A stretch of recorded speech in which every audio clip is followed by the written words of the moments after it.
ABP Ganga, मैं हूं स्नेहलता आपके साथ। पहाड़ प्रभात के इस बुलेटिन में आपको दिखाएंगे उत्तराखंड की हर सियासी खबर। पर सबसे पहले बात करते हैं आज की 3 बड़ी खबरों की। वो 3 बड़ी खबरें जिन पर दिन भर निगाहें रहने वाली हैं। सबसे पहली खबर विधानसभा चुनाव के लिए आज से नामांकन प्रक्रिया की शुरुआत से है। आज से नामांकन शुरू हो जाएगा। कैसी है तैयारियां, आगे हम आपको बताएंगे। इसके अलावा आज कांग्रेस के प्रत्याशियों की पहली लिस्ट आ सकती है। इस लिस्ट को लेकर कैसे मंथन हो रहा है, इस बारे में भी हम आपको बताएंगे। इसके अलावा भाजपा के प्रत्याशियों की पहली लिस्ट जो आ चुकी है, 59 कैंडिडेट के नाम का ऐलान हो चुका है। 11 सीटों पर अभी प्रत्याशियों के नाम का इंतजार है।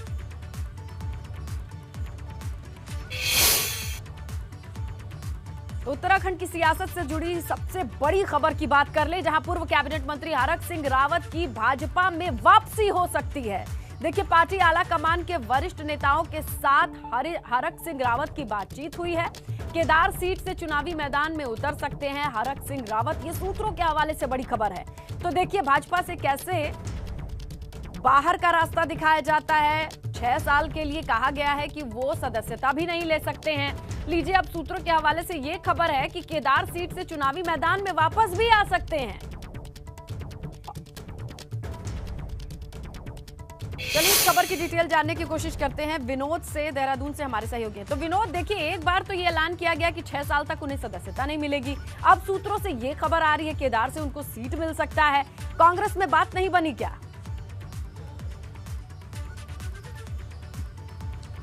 बिल्कुल स्नेहलता, देखिए, आज 5वां दिन है। हरक सिंह रावत को भाजपा ने जिस तरह से बर्खास्त किया था, आज 5वां दिन है, लेकिन 5वें दिन भी हरक सिंह रावत एपिसोड को लेकर कोई अभी हल नहीं निकला है। और जो सूत्रों के अनुसार जानकारी मिल रही है कि भाजपा पार्टी के वरिष्ठ नेताओं के साथ में हरक सिंह रावत की बातचीत हुई है, रायशुमारी हुई है और जल्द ही हरक सिंह रावत भाजपा में वापसी कर सकते हैं।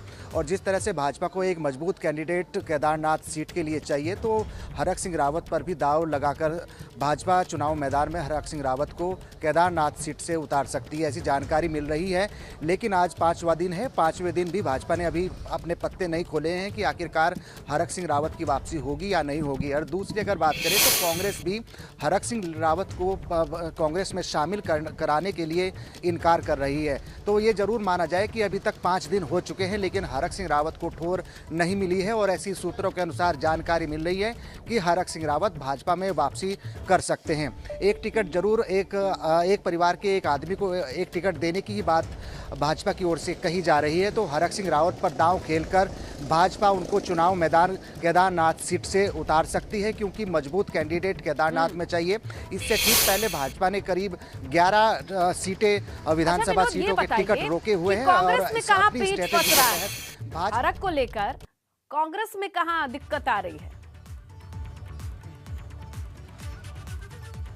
बिल्कुल, हरक सिंह रावत को लेकर देखिए, कांग्रेस की अगर बात करें तो कांग्रेस में कई ऐसे वरिष्ठ नेता हैं जो नहीं चाहते कि वो कांग्रेस में शामिल हो। और उससे पहले हरक सिंह रावत कांग्रेस के तमाम वरिष्ठ नेताओं के खिलाफ वो बयानबाजी कर चुके हैं, अभद्र भाषा का यूज उन्होंने किया है। तो इस तरीके की चर्चा है कि हरक सिंह रावत पर कोई भी फैसला कांग्रेस नहीं ले रही है। हालांकि कुछ ऐसे नेता हैं कांग्रेस के जो हरक सिंह रावत को ज्वाइन कराना चाहते हैं, उनकी पुत्रवधू को ज्वाइन कराना चाहते हैं, लेकिन अभी कोई हल नहीं निकला है। हरीश रावत इस पूरे मसले पर कोई जवाब नहीं दे पा रहे हैं। और सूत्रों के अनुसार जो जानकारी मिल रही है कि कई ऐसे जो कांग्रेस के आला कमान है, जिसमें सोनिया गांधी हैं, राहुल गांधी या तमाम अन्य वरिष्ठ नेता हैं, उनके साथ में बातचीत हुई है, रायशुमारी हुई है कि आखिरकार हरक सिंह रावत की ज्वाइनिंग कराए या ना कराए, लेकिन अभी कोई हल नहीं निकला है। और अब जानकारी ऐसी मिल रही है कि हरक सिंह रावत की वापसी खुद भाजपा में हो सकती है, ऐसी जानकारी अब मिल रही है। और एक मजबूत कैंडिडेट के तौर पर उनको केदारनाथ सीट से भाजपा लड़ा सकती है। तो ये जानकारी ऐसी मिल रही है स्नेहलता। लेकिन अभी 5वां दिन आज का है। 5 दिन में हरक सिंह रावत वाले एपिसोड पर कोई हल नहीं निकला है। और जो सूत्रों के अनुसार जानकारी मिल रही है, हरक सिंह रावत जल्द वापसी भाजपा में कर सकते हैं और केदारनाथ सीट से चुनाव लड़ सकते हैं। तो क्या ये भाजपा ने जो नियम बनाया था कि 6 साल तक वापसी नहीं कर सकते हैं, पार्टी को ऐन वक्त पे कोई इस तरीके से नहीं छोड़ सकता है, अनुशासन वाली पार्टी है, ये सारे जो नियम कानून से बैकफुट पर आना पड़ेगा, या फिर ये कह देंगे कि सुबह का भूला शाम को लौट आया, सब बढ़िया? बिल्कुल सेनाता, देखिए, ऐसे उदाहरण पहले भी हुए हैं कि जब कानपुर से विधायक प्रणव सिंह चैंपियन को निष्कासित किया गया था 6 साल के लिए, लेकिन उनकी वापसी कुछ 8 से 10 महीने के बीच में ही भाजपा में हो गई थी। लेकिन अब चुनावी समर है, चुनावी माहौल है, उसमें हर स्ट्रेटेजी के हिसाब से दोनों ही पार्टी अपना काम करती है, चाहे भाजपा हो कांग्रेस हो।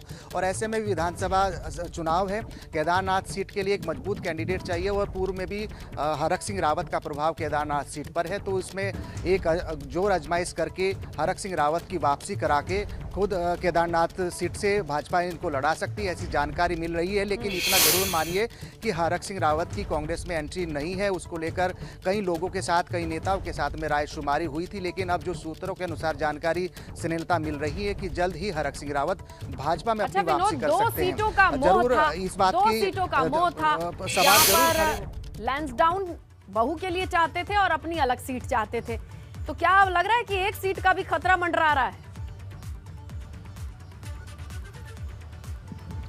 बिल्कुल सेनेता, देखिए जिस तरह से भाजपा से बर्खास्त की हरक सिंह रावत की हुई थी, तो खुद हरक सिंह रावत को इस चीज़ का आभास नहीं था कि इतनी जल्दी हरक सिंह रावत पर इस तरीके की कार्रवाई भाजपा की ओर से की जाएगी। वो खुद अपना प्लान तैयार करना चाहते थे, दिल्ली में जाकर तमाम अपने कांग्रेस के नेताओं के साथ में बातचीत करके अपनी फील्डिंग सेट करना चाहती थी। लेकिन भाजपा ने एक बड़ा दांव खेलते हुए उनको निष्कासित किया, बर्खास्त किया और उससे ठीक पहले अब ये सारी चीजें तो हो चुकी हैं, आगे क्या होगा विनोद, ये बड़ा दिलचस्प होगा देखने के लिए। पहाड़ की जो सियासत है उसकी तासीर कितनी गर्म है, इसका अंदाजा इसी बात से लगाया जा सकता है। नजर बनाए रखिएगा। फिलहाल आपको शुक्रिया विनोद जो जानकारी दी।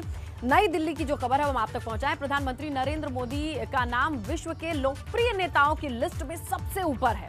प्रधानमंत्री मोदी 71% की रेटिंग के साथ विश्व के नेताओं के बीच ग्लोबल रेटिंग में शीर्ष पर काबिज हैं। दुनिया के 13 नेताओं की लिस्ट में अमेरिका के राष्ट्रपति जो बाइडेन 6ठे नंबर पर हैं 43% रेटिंग के साथ। तो ये रेटिंग का अंतर देखिए आप, जहां लोकप्रियता के मामले में दुनिया के कई नेताओं को पीछे छोड़ चुके हैं प्रधानमंत्री नरेंद्र मोदी।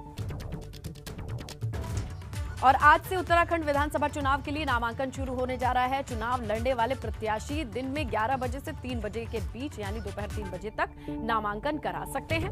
इस नामांकन पत्रों की बिक्री भी की जानी है। इस दौरान प्रदेश में नामांकन की आखिरी तारीख 28 जनवरी है। इसके हिसाब से 8 दिनों तक नामांकन होने वाले हैं, जिसमें 22, 23 और 26 जनवरी को सार्वजनिक अवकाश है, छुट्टी है।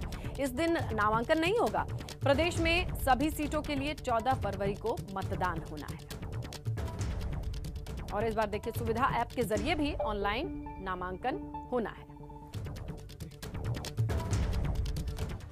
तो देखिए एक तरफ नामांकन प्रक्रिया की शुरुआत हो रही है, तो दूसरी तरफ उत्तरकाशी में बारिश और बर्फबारी नामांकन में बड़ी परेशानी खड़ी कर सकती है। कल से ही बारिश और बर्फबारी का दौर चल रहा है। इस वजह से आज नामांकन दाखिल करने वालों को परेशानी का सामना करना पड़ सकता है। तो देखिए ये मौसम है, लेकिन सियासी सरगर्मियां तो अपने शबाब पर हैं। नामांकन करने आना है, लेकिन कोविड गाइडलाइन के तहत भीड़ नहीं इकट्ठी होनी है। लेकिन यहाँ दोहरी चुनौती मौसम की बार भी है। लगातार बारिश और बर्फबारी के बीच ही देखना होगा कि प्रत्याशी कैसे आते हैं नामांकन के लिए, जो 11 बजे से 3 बजे तक आज शुरू हो जाएगा। 28 तारीख से पहले नामांकन प्रक्रिया खत्म हो जानी है। और वहीं उत्तरकाशी की तस्वीरें आपके सामने। तो यही हम बात कर रहे थे। उत्तराखंड में आज से नामांकन शुरू है। इसी मद्देनजर हरिद्वार जिला प्रशासन ने तैयारियां पूरी कर ली हैं। जिलाधिकारी विनय शंकर पांडे ने सभी नामांकन कक्ष का निरीक्षण कर लिया है, व्यवस्थाओं का हालचाल जान लिया है। सभी पार्टियों के प्रत्याशी सुबह 11 बजे से 3 बजे तक के बीच कलेक्ट्रेट भवन हरिद्वार में नामांकन करा सकते हैं। नामांकन की प्रक्रिया हमारे यहाँ प्रारंभ हो रही है और जो हमारे राजपत्रित अवकाश हैं उसको छोड़कर बाकी दिनों यह नामांकन की प्रक्रिया अपनाई जाएगी। कलेक्ट्रेट में ही सारे नामांकन होने हैं। 11 विधानसभा सीटों के सभी के कक्ष आवंटित हैं और ये सभी पॉलिटिकल पार्टीज़ को भी बता दिया गया है कि सभी का नामांकन प्रातः 11 बजे से और 3 बजे तक नामांकन पत्र होगा। यहीं पर स्क्रूटनी भी की जाएगी और नाम वापसी की भी यहीं पर प्रक्रिया अपनाई जाएगी। उत्तराखंड में समाजवादी पार्टी ने 21 और प्रत्याशियों के नाम की घोषणा कर दी है। देवप्रयाग से सौरभ भट्ट को सपा से टिकट मिला है। वहीं विकासनगर से रघुवीर सिंह मेहता हैं। रायपुर से नरेंद्र सिंह को टिकट मिला है। डोईवाला से देवेंद्र सिंह रावत हैं। ऋषिकेश से डॉक्टर कदम सिंह बालियान को प्रत्याशी बनाया गया है। जबकि सपा ने काशीपुर से मोहम्मद कासिम चौधरी को, जसपुर से डॉक्टर जमील अहमद मंसूरी को, वहीं धारचूला से मंजू देवी, पिथौरागढ़ से वीरेंद्र विक्रम सिंह को और गंगोली हाट से बलराम, रामनगर से भगत सिंह रावत को प्रत्याशी बनाया है। तो चलिए ज्यादा जानकारी सहयोगी पंकज से लेते हैं, उनके पास डिटेल है। तो पंकज, क्या जानकारी मिल पा रही है? इसने तो देखिए अब तक समाजवादी पार्टी 51 प्रत्याशियों की घोषणा कर चुकी है। इससे पहले 30 प्रत्याशी घोषित किए थे और कल समाजवादी पार्टी ने देर रात 21 प्रत्याशियों की लिस्ट जारी की है। और इसमें अब साफ तौर पर कहा जा सकता है क्योंकि उत्तराखंड में समाजवादी पार्टी का बहुत ज़्यादा वजूद नहीं है। अपनी सियासी ज़मीन समाजवादी पार्टी उत्तराखंड में तलाश रही है। शुरुआती चुनाव से लेकर 2002 में जब चुनाव हुआ था उससे लेकर अब तक के किसी भी चुनाव में एक भी विधायक समाजवादी पार्टी का जीत कर नहीं आया। लेकिन फिर भी 70 सीटों पर समाजवादी पार्टी उत्तराखंड में चुनाव लड़ रही है। इससे पहले 2017 के जब चुनाव हुए तो तकरीबन 50 सीटों पर समाजवादी पार्टी ने चुनाव लड़े थे। लेकिन इस बार कुछ दलों के साथ गठबंधन करके समाजवादी पार्टी चुनाव लड़ना चाह रही थी, लेकिन इन छोटे दलों से समाजवादी पार्टी की बातचीत नहीं बनी है। इसलिए सभी 70 सीटों पर समाजवादी पार्टी ने चुनाव लड़ने का ऐलान किया है, जिसमें से 51 सीटों पर प्रत्याशी घोषित कर दिए हैं। लेकिन यहाँ अगर देखा जाए तो क्योंकि पड़ोसी राज्य उत्तर प्रदेश में जिस तरह से समाजवादी पार्टी बेहतर तरीके से चुनाव लड़ रही है और तमाम तरह से देखा जा रहा है कि समाजवादी पार्टी सरकार बनाने की तरफ बढ़ रही है। ये दिखाता है कि नुकसान किसका ज्यादा होगा, क्योंकि ये जो नए दल होते हैं या सियासी जमीन तलाशने की कोशिश होती है, क्या टिकट से ये रिफ्लेक्ट हो रहा है कि किसे नुकसान पहुंचाने की कोशिश है? देखिए बहुत ज़्यादा नुकसान नहीं लग रहा है इसने नेता। पिछले चुनाव को देखें तो 0.5% के करीब समाजवादी पार्टी को वोट परसेंटेज रहा था 2017 के चुनाव में। उससे पहले भी इसी स्थिति रही है। लेकिन अगर हम 2-3 सीटों को देख लें तराई की, जैसे जसपुर है, उधम सिंह नगर की, और हम काशीपुर की सीटें देख लें तो इन सीटों पर हल्का फुल्का प्रभाव समाजवादी पार्टी का रहा है। हल्द्वानी सीट पर भी ठीक ठाक वोट जो वहाँ के प्रत्याशी हैं वो लेते हैं। तो इसमें कह सकते हैं कि इससे कांग्रेस को नुकसान हो सकता है, क्योंकि कई प्रत्याशी इन तराई की क्षेत्रों में मुस्लिम कैंडिडेट को उतारा गया है। तो इन पे मुस्लिम कैंडिडेट को उतारकर मुस्लिम वोट बैंक कांग्रेस के साथ खिसक सकता है। हालांकि बहुत ज़्यादा नुकसान होने की संभावना नहीं है, क्योंकि आम आदमी पार्टी भी लड़ रही है, बसपा भी लड़ रही है, समाजवादी लड़ रही है, यूकेडी लड़ रही है। तो समाजवादी पार्टी का इतना बड़ा ग्राफ उत्तराखंड में नहीं है। फिर भी क्योंकि सियासी दल है और अपनी राजनीतिक जमीन तलाशने के लिए चुनाव लड़ना जरूरी है। इसी के मद्देनजर समाजवादी पार्टी उत्तराखंड में बीजेपी और कांग्रेस लगातार एक ही जैसा व्यवहार करते रहे हैं बदलने के लिए। जिस तरीके की तस्वीरें आई हैं, क्या पता उसका फायदा मिले। फिलहाल शुक्रिया पंकज, जानकारी दे दी आपने। आज कांग्रेस जारी कर सकती है उत्तराखंड के प्रत्याशियों का नाम। कुछ प्रत्याशियों के नाम के साथ पहली लिस्ट आ सकती है उत्तराखंड में। एक सप्ताह से कांग्रेस के आला कमान प्रत्याशियों के नाम पर मंथन कर रहे हैं। पेच फंस रहा है दिग्गज नेताओं की गुटबाजी का। भाजपा की पहली लिस्ट जारी होने के बाद अब कांग्रेस के ऊपर दबाव है, क्योंकि 59 लोगों का नाम तो भाजपा की ओर से स्पष्ट हो गया है। लेकिन यहाँ 30 लोगों के नाम की घोषणा हो सकती है। कई राउंड की माथापच्ची के बाद ये माना जा रहा है। दबाव जरूर है कि नाम तो सामने आए। तो भाजपा ने गुरुवार को प्रदेश की 70 विधानसभा सीटों में से 59 कैंडिडेट के नाम जारी कर दिए हैं। 11 सीटों पर मंथन अभी चल रहा है। बीजेपी की पहली सूची में सीएम धामी अपनी सीट खटीमा, तो प्रदेश अध्यक्ष मदन कौशिक हरिद्वार से चुनाव लड़ेंगे। पहली सूची में कुमाऊं मंडल की कुल 29 सीटों में से 24 सीटों पर पार्टी की ओर से प्रत्याशी जो हैं वो सामने आ चुके हैं।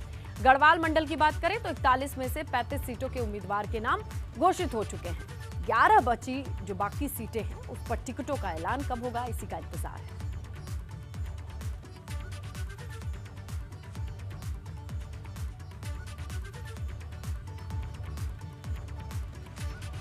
तो देखिए उत्तराखंड के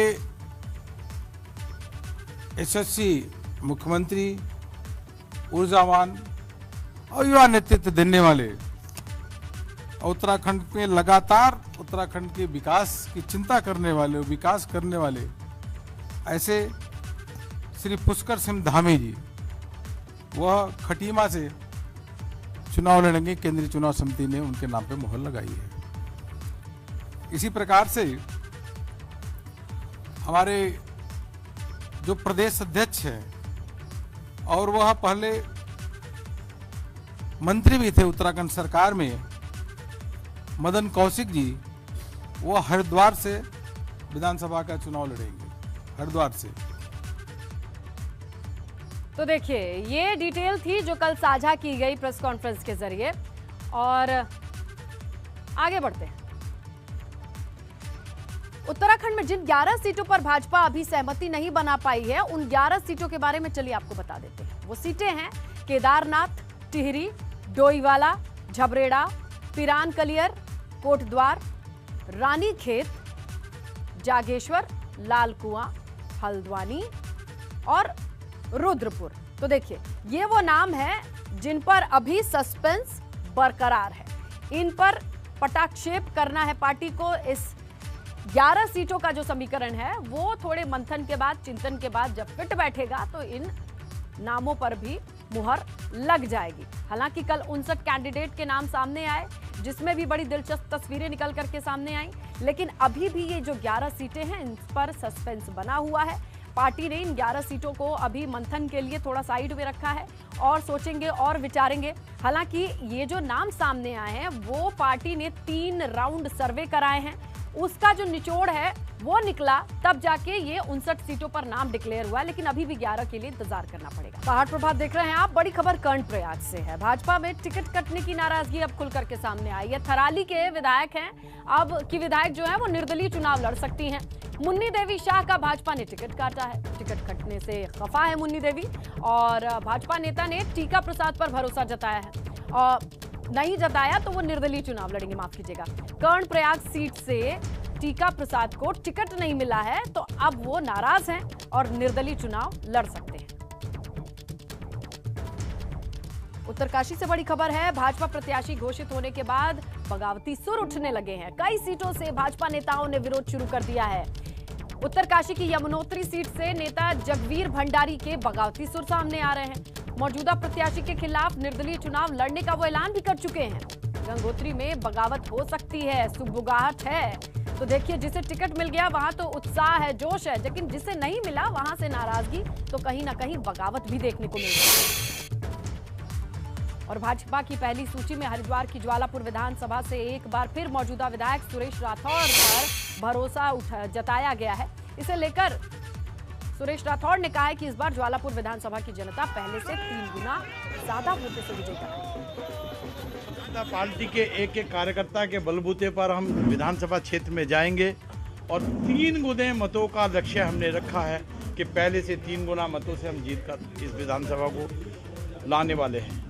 मैं माननीय नरेंद्र मोदी, जगत प्रकाश नड्डा, माननीय अमित शाह जी, माननीय दुष्यंत गौतम जी, माननीय प्रहलाद जोशी जी और माननीय पुष्कर सिंह धामी, माननीय मदन कौशिक जी, अपने प्रदेश और केंद्रीय नेतृत्व का, सरकार का सबका आभार व्यक्त करता हूं। उन्होंने इस विधानसभा के लिए पुनः हमारा निर्वाचन।